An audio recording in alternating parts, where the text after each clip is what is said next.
Sneezed. All right. So, who's talking to you about this? So it's that good-looking bald guy there, which I guess that's redundant. But I've been a consultant for about 31 years, like Daniel said, and I've been operating small businesses since. Well, I made payroll for the first time in 1979. I'm not sure exactly how long that is, but it's a while. And I'm somewhat of a serial small business owner. I did have a real job for a little while and worked for the university and then worked for RCI for a little bit. But I have been running a range consulting business. Synergy is 25 years old. And that's how I've made my living. So whether it makes me know anything about this topic or not, I don't know, but I have been able to keep from having a real job for quite a long time. We'll talk about the private sector options, and they kind of go from smallest to biggest here. The one-person show, sole proprietorships. There's a lot of people doing consulting this way, offering botany services, ranch services, early career and late career. This is really common. Small company, range companies tend to be in the range of 2 to 5 people. They occasionally get a little bigger. When they get bigger, they tend to be involved with something else like RCI or Y2 that have insurance or engineering companies associated with them. Oh, I went backwards. You probably all recognize this place. It's in Havana. Medium to large companies. They're a string of consulting companies that do natural resource consulting and other kinds of consulting. Tetra Tech, although they fit more in the multinational now, but SWICA, JVR, Nevada's got a bunch of them that work in the mining industry on natural resource and other mining related issues. And then there's some NGOs that act like small companies that fit more in this group here, NGO for non-government organization. And there's some nonprofits that operate as small businesses. Then you have your multinational, the Jones and Stokes, Tetra Tech, the really big companies that have range people working for them. And then there's the companies outside the industry. They're not natural resource related that hire natural resource people. The ones I always think of are oil and gas, which is, you know, that's supposedly a natural resource. But I have a friend who works for economist company that does just banking and math, and banking is another one that has those that's private sector. Another one, I guess, is aviation. So what's the difference between a small company and a large company? And the bigger the company, the more likely it's going to resemble BLM or Forest Service or a university.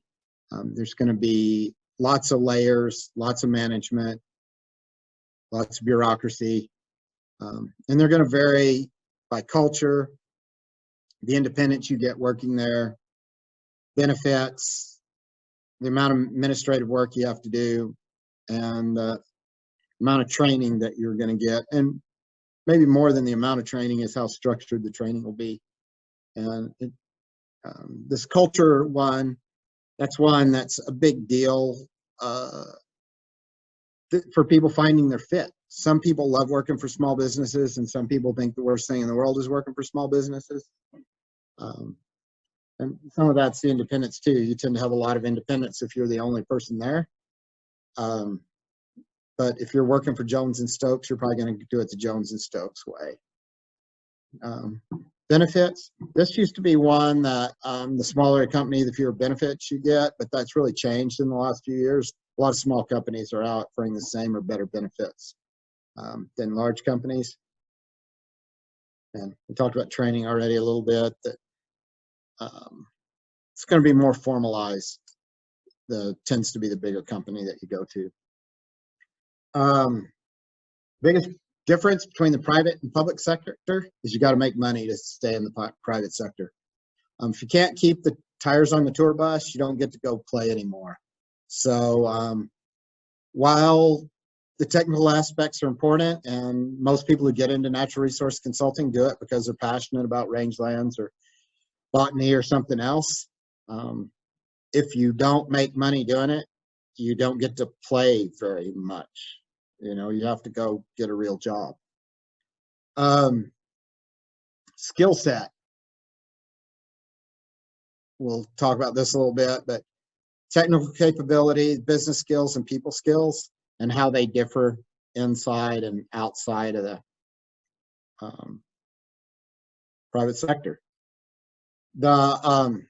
In the private sector, we like to think that it rewards technical excellence, and in some cases that's true. All assumptions are based on some amount of truth, but like almost everything where humans are involved,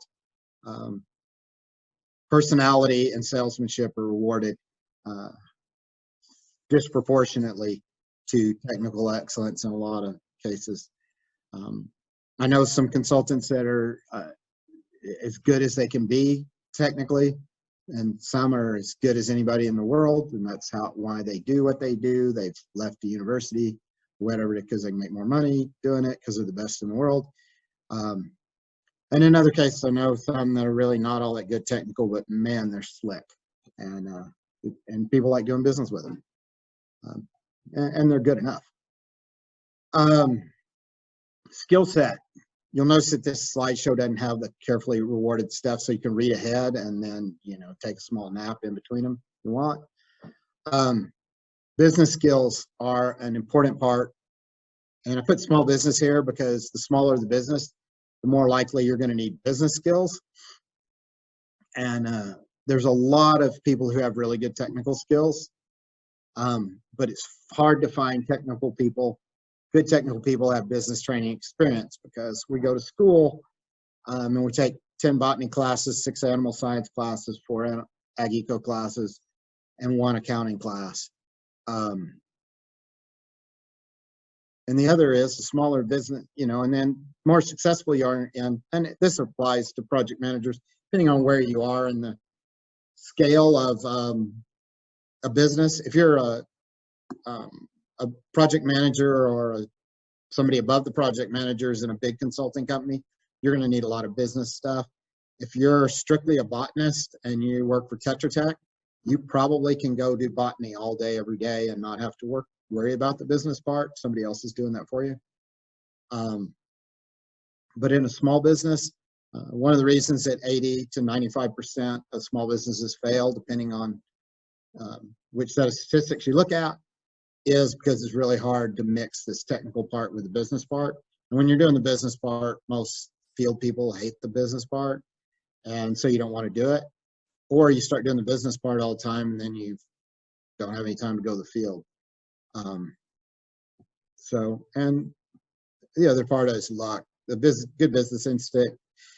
There's some sets of statistics that show that good business instincts fit right on the bell curve, right about the same as luck. About the same amount of people make good business decisions as win games of chance. I put this last part that it'll take most of your effort. I've found that in the last 25 or 30 years that I was kind of looking at what I read, and I read more about business than I do about range. I go to more trainings about range, but I spend more short-term efforts learning about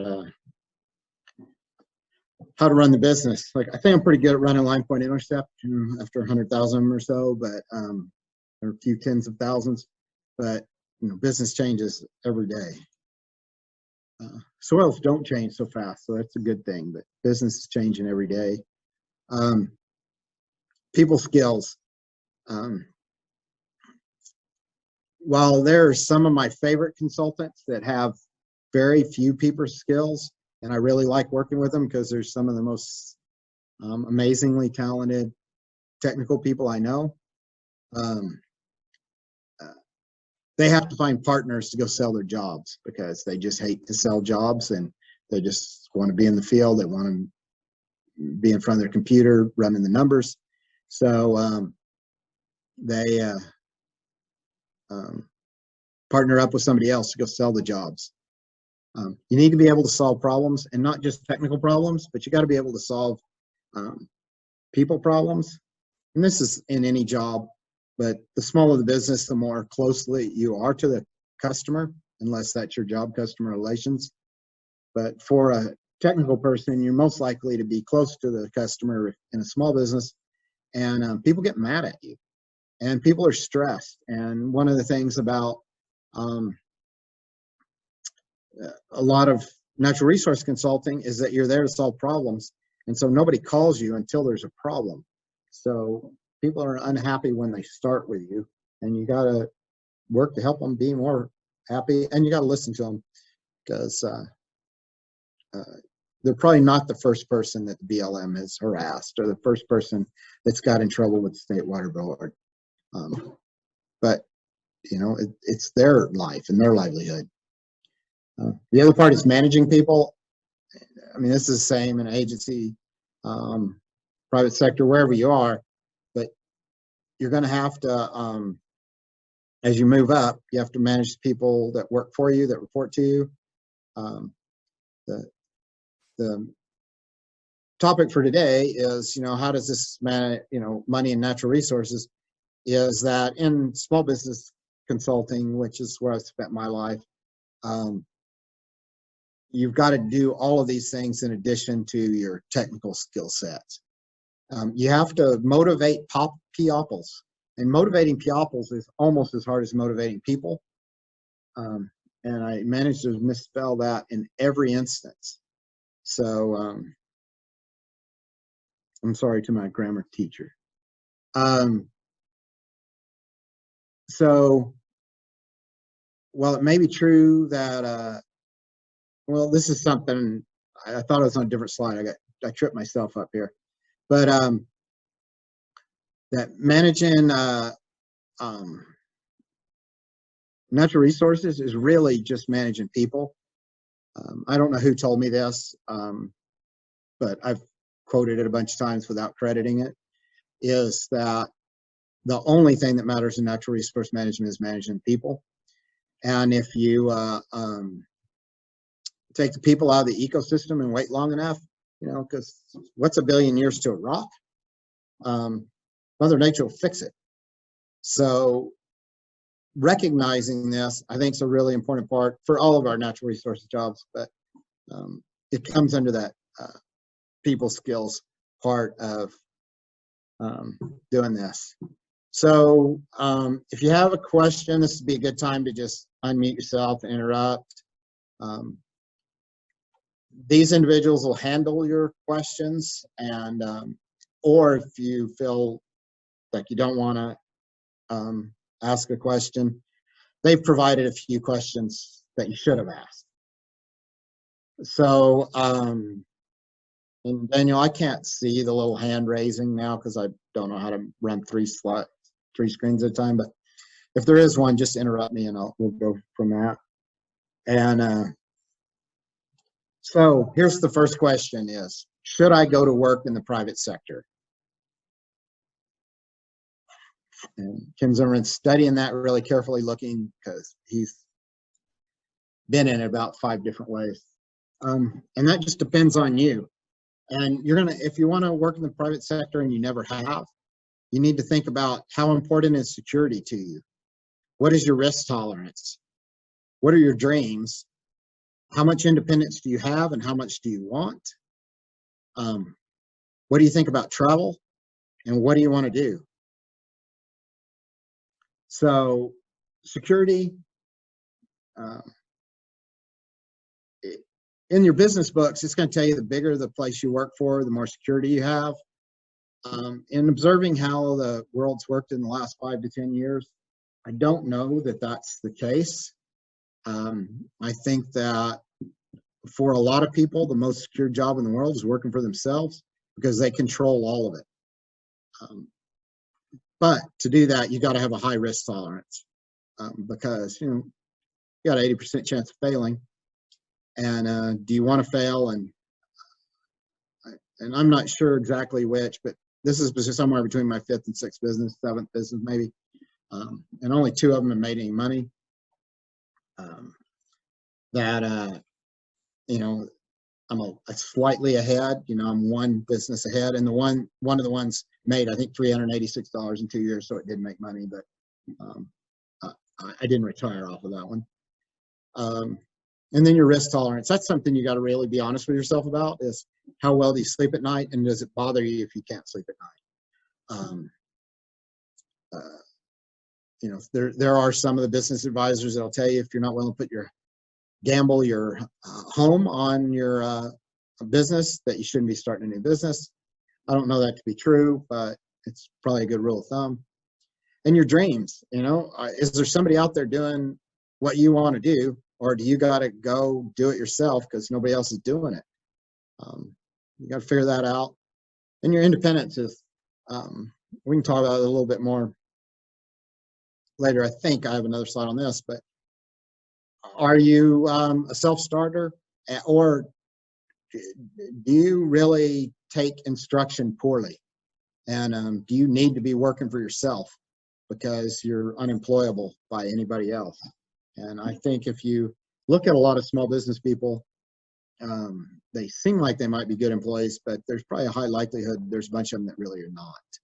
And so they had to go find another way. They were too driven to be destitute, but they didn't have what it took to work for somebody else. And travel, that's maybe the biggest one about, especially range consulting and small business, is what do you think about travel? And I think I do have this on another slide, but we'll talk about it. And then what do you want to do? If you want to go do something somebody else has already figured out, and you can get on their coattails and learn from them and build that, whether that's in the private sector or at a university or at an agency, man, that's certainly a great way to go. You have a lot less risk. But if you want to do something nobody else has ever done before, then you're going to have to go hang up your shingle and probably figure out how to do it. One of the questions that I suggest you ask is, where do you want to be in 10 years, 20 years, 30 years, or 40 years? And it's not, the answer to those questions may or may not tell you whether to go to work in the private sector or not. But whether you know that or not, and if you can clearly articulate it, being able to clearly articulate it is a big factor, I think, in your likelihood of success in the private sector. I have a couple of dear friends that we've talked about working together. They have more than 50 years experience, but when we put together a project, they can't summarize what they've done and come up with a paragraph of what they've done. And they're really good at it, but it doesn't give them the opportunity to go do it outside of these big institutions that they've been in before, because they don't have a way to explain to somebody in 2 minutes or less what they do. 2 days or less they can do it, but not in 2 paragraphs. If you can answer that question, it can lead you to where you want to go. And if you can't answer it, that's another important thing, and that really can lead your decision too, is the less clear you are on those, the more likely you should go. The bigger the place that fits you, whether it's in the private sector or in the public sector, that you don't need to know where you want to be for all those things. And you can go work hard and do something and have somebody else worried about where the company is going to go. But if you don't know where you're going to take your company, then and you're one person show, then there's probably going to be some issues. which have been good, like if I'd have had this slide up. So the amount of detail in your answer inversely correlated. Look at that science I threw in there. The size and structure of the organization were most likely to succeed. This reason I didn't cite it is because I made this up on Sunday. But I've been thinking about it since Daniel asked me to do this and kind of stuck in my head. So a lot depends on what you want to do and how you want to do it. Either work on your own or work for somebody else.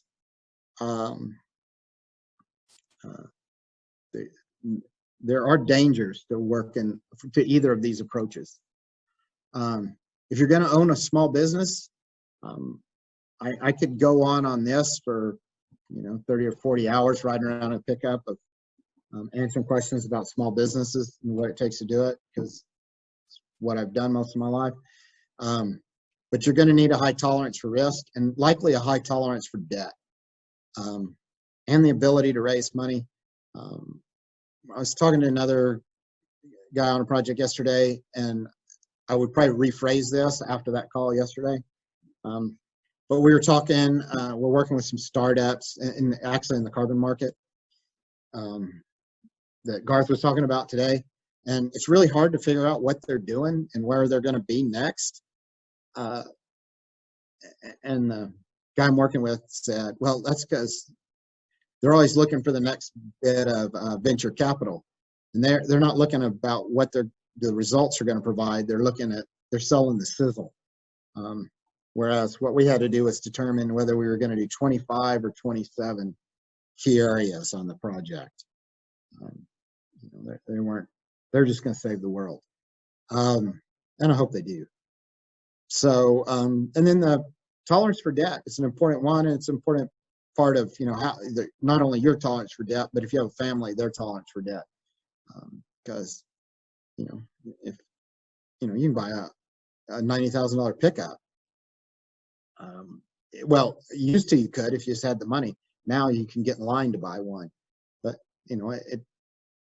it's not a cheap thing to go start a business. Then our friends, because nobody else has raised their hand, at least on my little screen, ask, well, what are the pros and cons of the private sector? Each of these fellows is in the private sector. These guys are actually in Herat province, Afghanistan, in November of 2005, and are some of the most talented range people and best educated range people I met. They just had to whip the Russians off to be able to go do the range work. So this would be a really neat slide if I was really good at the part where it just rolls out and everything, but I don't have the patience or tolerance for that. But you'll notice that, because a lot of you have read ahead by now, that the pros and cons are the same, and it's who you are. Travel. Especially in small range companies, small natural resource companies, you're going to have to travel. I know a handful of people that have these really neat consulting gigs that they don't travel. I know one guy, he runs the exact same set of transects every month in the same order, and I think his furthest drive is 20 miles. And he could do his whole job off a bicycle.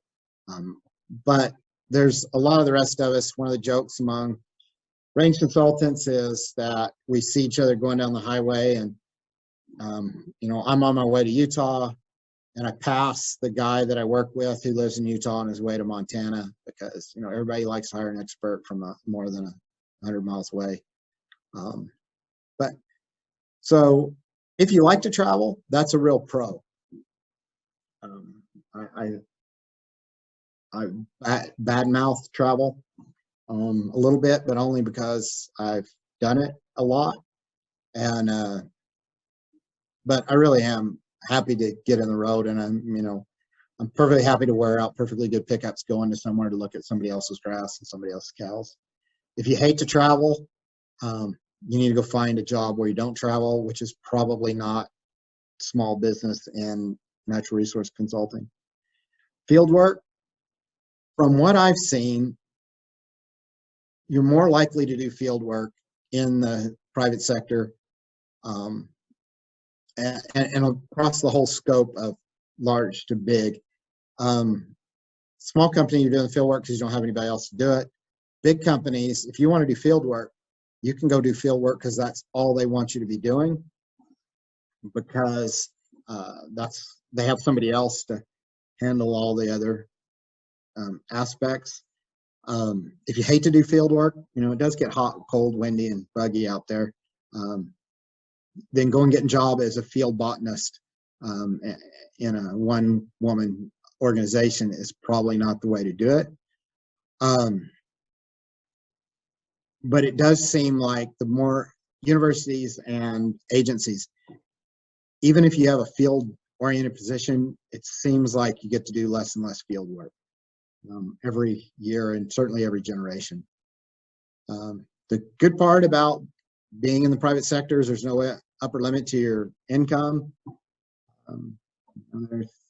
I don't know if there's any billionaires that have done range consulting, but there's certainly people in natural resources that have made $1 billion. I have a client that's done it 3 times. So I don't know how, and he retired when he's 45, but that's a pretty good deals to build $3 billion companies in natural resources. The other challenge to that is there's no lower limit, because not only can you make 0 in a year, it's possible to lose a few $100,000 in a year, which can take a while to work off. The workload, there's no lower limit to how much you work. I work with a couple of people. They work about 6 weeks a year. They figured out how to do it to match their income to the amount of work they want to do, and it works great for them. I work with one really talented riparian guy whose goal is to work between 2 and 4 weeks a year. But he made, that's where he is now. He's in his, what do they call it? Over he's, he's semi-retired. We'll actually talk about that on another slide. The other part is, I guess there really is an upper limit, because you can't only work 176 hours a week, and you can only work 52 weeks a year. But those numbers can get pretty big, especially when things start going wrong, or if you don't have the ability to manage yourself or your time. The good part is the only limiting factor that you have is how good you are and how and luck. But you play a major factor. The other problem is all of your faults and limitations and everything are going to greatly impact your business, because your business, the smaller your business is, the more it's tied to you and all of your flaws and strengths and weaknesses. Independence, we talked about that, and I've mentioned risk 2 or 3 times. I guess that this must be on my mind because I put it on about every slide, is that there's a lot of risk, which can be a pro. If risk doesn't scare you, you have the ability to use risk to make money and do things that you wouldn't get to do. I'm guessing that if I was working for Jones and Stokes, I wouldn't get to go to El Salvador and work with coffee farmers to start a new natural resource consulting company there. Only an idiot would do that, which fortunately I am the idiot. And we tried it, and I said it would never work, and it seems to have worked. The other part is it's easy to not be able to sleep at night. And look, I even had this, I kind of remembered where the hell it was. Is consulting a good retirement or gig, or I think now they call that a third act? And I'd say yes. This can and often does work. When I was looking through the list of people are on here during the day, there's a whole bunch of people on here that have made that work for them, and then a bunch of people that have talked to me about making it work, or have gone and made it work with somebody else.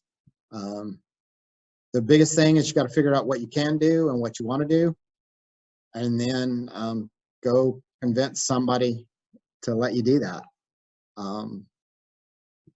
it works best if you figure out how much money you want to make, how much time you have, and how much you're willing to invest or risk. If you want to keep your investment or risk low, which is smart as you get, when it's your retirement, you're trying to, you don't want to piss away, is, let's get somebody else to handle that risk and you just do the work. I have a friend who retired from NRCS, went and did this, and managed to go through his entire retirement in about a year, a series of unfortunate events, and then had to go back to work. And so you don't want that to happen. So see if you can share that risk with somebody else. How do I get started? Common question. Hang out a single and then go sell. That's the thing, is when you get started, if you have no business, you got to go sell some biggish business. Find somebody else who's already doing this, and sub to them, help them build their business, work with them to help them build yours. A lot of this is creating a trust and then being an honorable person. This is where a lot of things fall apart, is people go sub to somebody and then they go and talk to their client, say, I can do it better and cheaper, and then creates a lot of friction, and that doesn't work very well. One of the things that, whether it's a good idea to go do it right now or not, is there's a whole bunch of people who are doing this, like me, that are all have been doing it a long time and they're old, and I've done it a lot longer than I'm going to do it. Or still, there's more behind me than in front of me, is, the right person came, they talked to them and go like, yeah, if you'll go do all the part I hate, I'll help you have this, because you're not going to be my competition in 10 years. I don't plan to be doing this, or, in 20 years, I don't plan to be alive. So, if you got a 20-year plan, you're not my competition. And then the other is go to work for a big company or big organization, and especially one that's got a good training program, learn the business, and then go out on your own or grow with them, one or the other, depending on how you do it, where your goals and what you're going to do. The reason small businesses start is that somebody goes and finds something that needs to be done, finds somebody willing to pay for it, and then goes and does it. People only hire you for two reasons inside the private sector and the public sector. Everyone, if it'll make them more money, or if it makes their life easier. Hiring people and managing people is hard. Rarely do people do it recreationally. So it's one of these two things that generally does it. Might be creates more power for them too, I guess, would be another one, but you could substitute that for money. And then be ready for unexpected challenges. It's just, while this used to be more applicable to private sector, I think the last 2 years have shown that supply chain issues, pandemics and stuff have affected universities and tenured jobs and agency jobs that are guaranteed, that you're going to have it the rest of your career, and then all of a sudden you don't. And thank you for listening to me rattle on about this for however long I rattled on about it, 25 minutes or so. So now we have questions if you want them. Oh, look, now I can see the. Thank you, Jack. I really appreciate the presentation. Yeah, let's open up to questions. Anyone? I have a quick question to get it going. I always wondered, what kind of is the percentage of jobs where you're kind of focusing on the monitoring or measuring the condition of something versus clients that want you to provide them a plan or advice about getting to that condition? Since you do have so much experience.